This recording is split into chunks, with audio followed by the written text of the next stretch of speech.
Topham Hatt sat in his office listening to the noise outside. The passengers were angry. The station master came in. "There's trouble in the shed, sir. Henry is sulking. There's no train, and the passengers are saying this is a bad railway."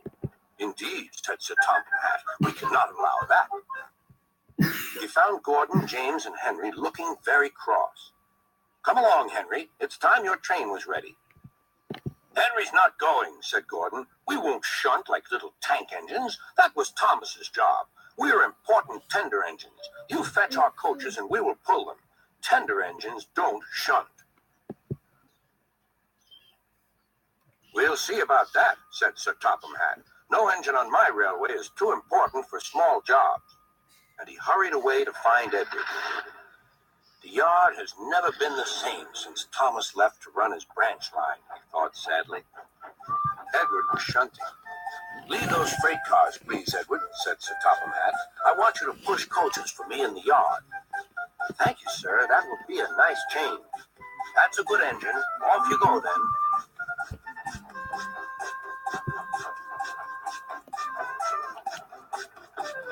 So Edward found coaches for the 3 engines, and that day the trains ran as usual.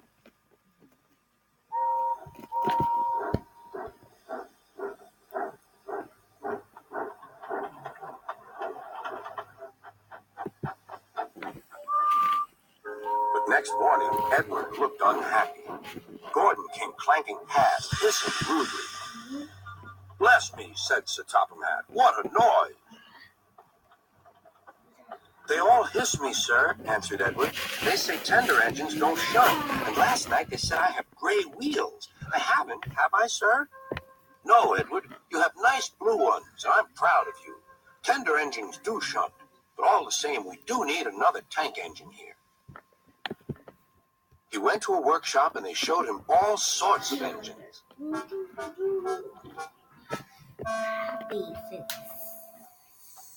At last he saw a smart little green engine with 4 wheels. "That's the one," he thought. "If I choose you, will you work hard?" "Oh, sir, yes, sir." "That's a good engine. I'll call you Percy." "Yes, sir. Thank you, sir." And Sir Topham Hatt brought Percy back to the yard. "Edward," he called, "here's Percy. Will you show him everything?"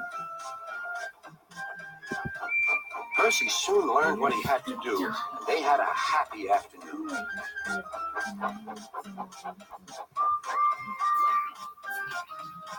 Then Henry came by, hissing as usual.